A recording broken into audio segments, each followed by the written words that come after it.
You know what it is. That's right. It's time to talk money with your money nerd and financial coach. Now, tighten those purse strings and open those ears. It's the Money Talk with Tiff podcast. Hey everyone, I am excited because I have Tim Fitzpatrick on the line. Now, Tim is here to talk to us a little bit about some marketing basics because we both feel like that's one step that entrepreneurs do miss, or if they do kind of do it, they don't do it all the way right. So thank you so much, Tim, for coming on the show today. Thanks for having me, Tiff. I'm excited to be here. Yes, thank you. So let's hop right in. So let's talk about target market first. So when we're thinking about our target market, so these are the people that we're trying to market to. What are the questions or what are some things we should ask ourselves about that our business? Yeah, so a lot of people struggle to really hone in on their target market, which is super important because everything from a marketing standpoint starts with your target market and your ideal clients within that market. Not everybody is an ideal client. And a lot of us I have made that mistake where you work with clients and gosh, at the end of the project, you're just like, oh my God, that was not it. So the easiest place for most people to start honing in on who their ideal clients are is with their existing and past customer base. Like, we don't need to reinvent the wheel here. Look back at what's already worked for you. So I recommend you ask yourself 3 questions. I call them the 3 power questions. One is, who do you love working with? Like, why do you want to work with somebody that makes you want to bang your head against a wall every day, right? So look at your clients that you absolutely loved working with. Second, who are your most profitable clients? It's okay to make money. If you're going to stay in business, you have to be profitable. And if you're going to serve clients at the highest level, you have to be profitable. And then the third one is, who do we get our best results for? If you work with people day in, day out that you're getting great results for, what's going to happen? They're going to want to keep working with you. They're going to want to do more business with you, and they're going to want to refer you. So these 3 questions is the easiest place to start. And when you ask yourself these 3 questions, you end up with a subgroup of current or past customers that you answered positively to all 3 of these questions. So they check every single one of those boxes. It is that subgroup that you start to dig deeper and look at the demographics and the psychographics. The psychographics are, how they're feeling, their thoughts, their aspirations, their goals.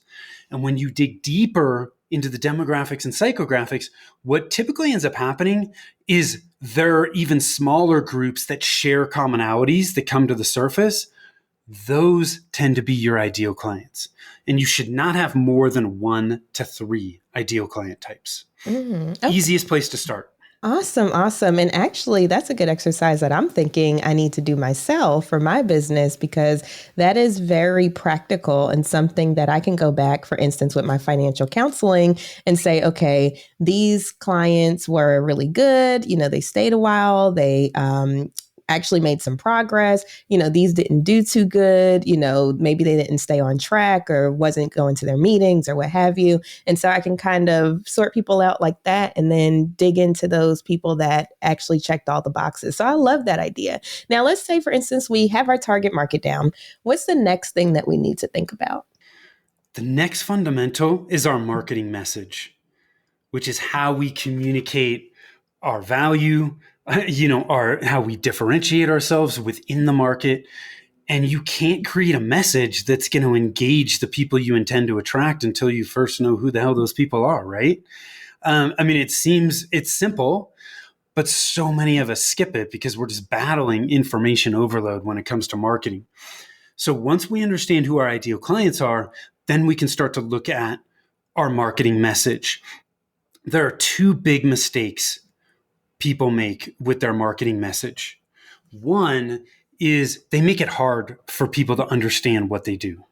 Okay, we try to get cute and clever rather than just keeping it simple. And when we confuse people, they're gone. Confused people do not buy, right? So if people land on the top of your website and they can't understand really quickly what you do, how they're going to benefit, and what they need to do to take the next step, they're moving on. Like, we are so impatient at this point because we're so used to having answers at our fingertips really quickly. So if somebody goes to your website and they don't get it, they're not going to take the time to figure it out. They're going to move on somewhere else. So that's the first mistake. We need to keep things simple and clear with our marketing message. The second big mistake people make is they don't focus on how they can help people survive and thrive, right? We all make decisions based on avoiding pain and gaining pleasure. And too many of us focus our marketing message on ourselves.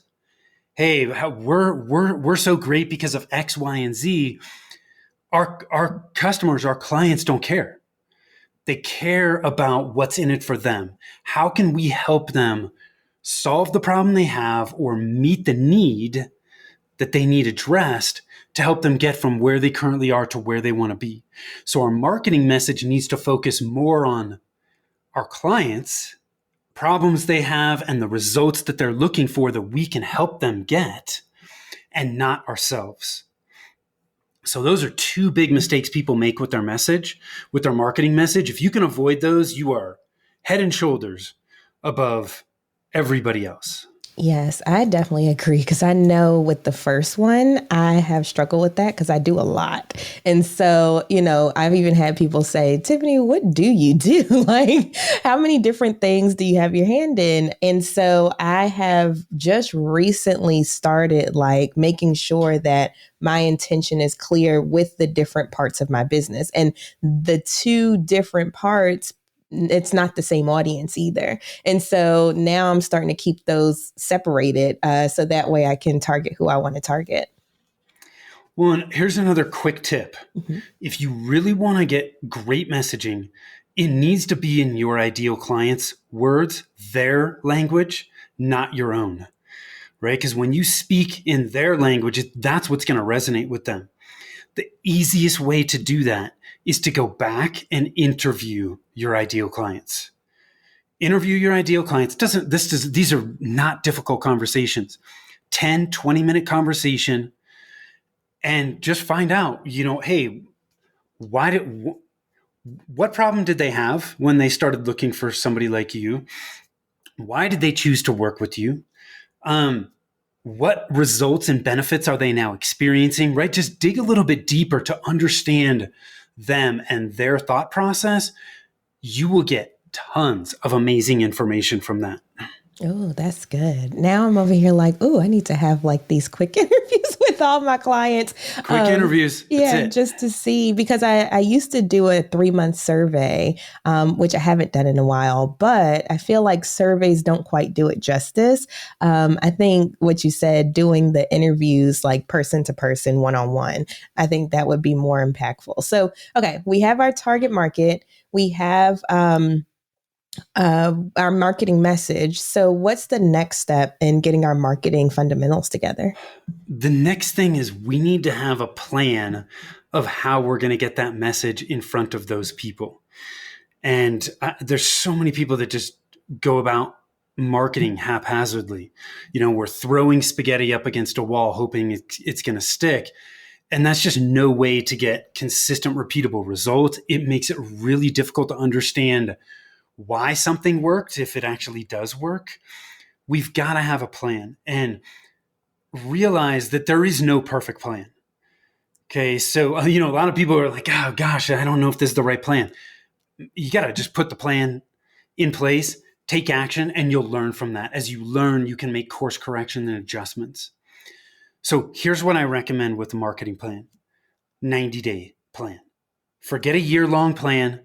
Okay, our businesses are evolving quickly. The market is evolving quickly. Year-long marketing plans tend to be far too complicated and complex, which is the enemy of results. And nobody who puts together a year-long marketing plan is implementing that same exact plan at the end of the year. It changes. So if it's going to change, why the hell, why take the time to do a year? 90 days is long enough to start seeing traction, but it's short enough where you can start to make course corrections and you just wash, rinse, repeat every 90 days. So here is a very tactical 90-day marketing plan. This is a single page, 2 pages if you're long-winded. Okay, it's not long. 6 steps.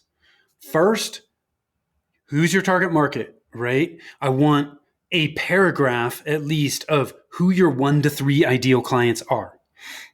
The reason this is in the plan is we just want to keep it top of mind of who we intend to work with, who we need to get in front of. The second thing is, what's your goal?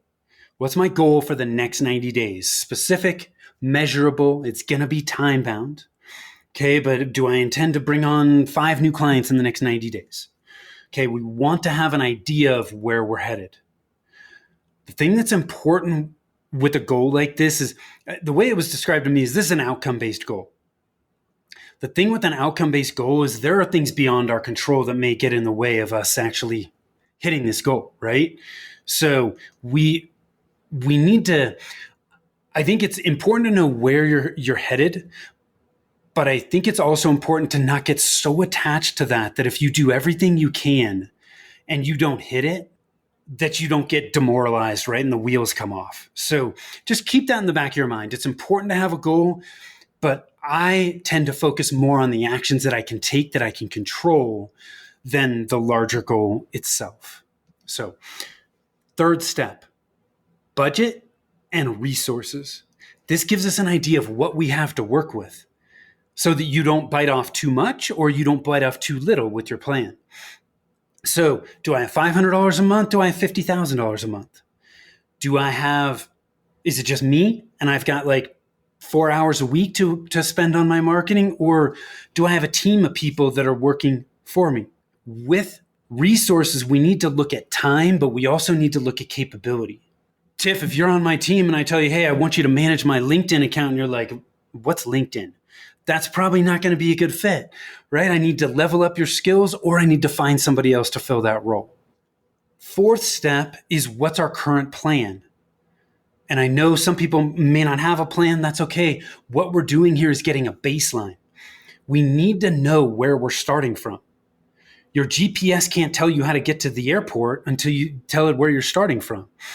Same thing with the plan. You can't create a plan to get where you want to go until you know where you're starting from. So in this 4th step, I just want you to outline and write down what you've done from a marketing perspective and what you continue to do on a regular basis so that you get a baseline. The 5th step is, what am I going to focus on in the next 90 days? This is where you outline your priorities. When you know what your priorities are, you have clarity. It eliminates distraction, right? So you can start to get results. A lot of people at this step go, well, where do I start?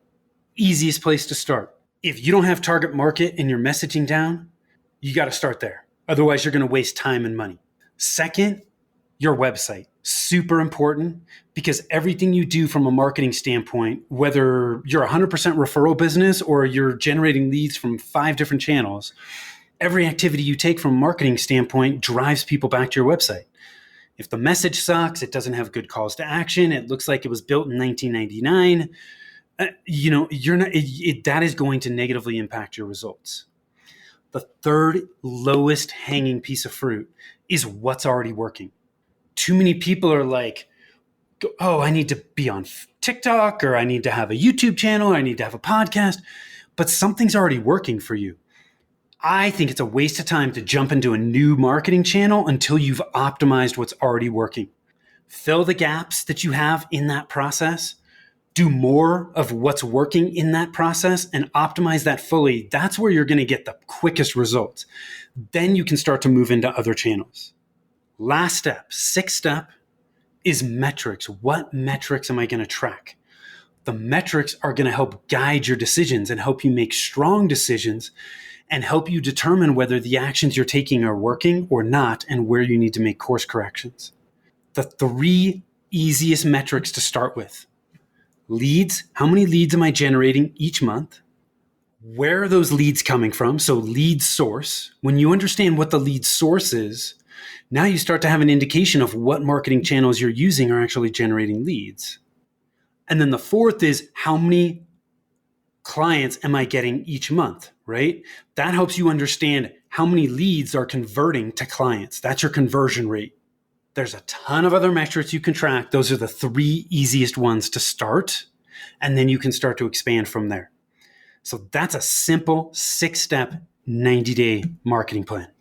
I absolutely love that because I'm just thinking about my business as we're having this whole conversation.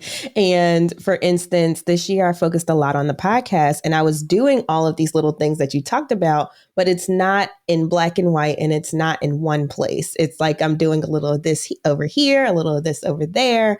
And so I feel like having that marketing plan would be extremely helpful. Like I'm tracking metrics and I have a spreadsheet and everything for that, but it's not attached to these other 5 things that you just talked about. And so I feel like having that holistic plan in place would be very important for our entrepreneurs that are listening and even for myself. So this was very, very awesome. Now, let me ask you a quick question since we still have time. What are your thoughts on funnels and, things like that? Are they a must-have for business or are they just a buzzword? I think they can be very effective. I also think that they're a buzzword. And I think a lot of people, they feel like, oh my gosh, I hear people talking about, funnels or whatever marketing tactic it is. Any tactics can work. Okay. But man, without the fundamentals that we just touched on, they're not going to work. Right? You could set up a funnel, but if you have no idea who the ideal client is for that, the messaging in that funnel is not where it needs to be, the funnel is not going to work. Right? And that's where we run into situations where people are like, well, I set up a funnel and it didn't work. Or I was on Facebook and it didn't work. Most marketing problems come back to target market issue and a messaging issue or a media issue, right? You're putting your message out there, but it's not in front of the right people, right? So it's just got to come back to the fundamentals, right? Yes. Now, I think once you've got those fundamentals in place, a funnel is a very good way to generate leads because what a funnel does is it leads people down a very specific path. And that's really important. But you can't put the cart before the horse. That part. And I just want to put out there, I know I say this all the time, but your friends and family might not be your target market. So, I hear a lot of people like, this person doesn't support me or that person doesn't support me and blah, blah, blah, blah. I can tell you from experience, nobody in my family is really a client except for one. And that's just a recent development. But other than that, the people that I help don't even live near me. They live all over the country. So it's like you don't know who your target market is until you go through these steps and figure that out. And 9 times out of 10, it's probably not going to be your friends and family, just being honest. So thank you so much, Tim. This was awesome. And I'm so glad that you took the time to talk to us about this today, because this is so much gems. I have to get off this call and do some homework. So if people are interested in finding out more about you or learning more about marketing, where could they find you? There's a couple good places to go. One is our website, which is rialtomarketing.com. That's RIALTO marketing.com. All our content, our podcast, anything is there. That's a great place to go. The other thing I'll make available to your audience is at revenueroadblockscorecard.com. We talked about 3 common revenue roadblocks today when it comes to marketing. There are a total of 9. If they go over to revenueroadblockscorecard.com, they will get visibility to their revenue roadblocks. The scorecard takes less than 5 minutes. You get a personalized report, and you'll be able to discover and assess which of the 9 revenue roadblocks are slowing down your business growth. Nice. Awesome. Well, if you all didn't catch any of that, I will have it in the show notes. I'm like, I need to head over there right now as soon as we get off to see what kind of revenue roadblocks I have. But thank you so much, Tim. Please check out the show notes. Check Tim out. This was some great information and stuff that is invaluable to our audience here today. So I appreciate you coming on, and thank you so much. Thanks for having me, Tiff. Take care. Bye. Thank you for listening, joining, and being a part of the Money Talk with Tiff podcast this week. You can check Tiff out every Thursday for a new Money Talk podcast. But if you just can't wait until next week, you can listen to previous podcast episodes at moneytalkwitht.com or follow Tiff on all social media platforms at Money Talk with T. Until next time, spend wise by spending less than you make. A word to the money wise is always sufficient.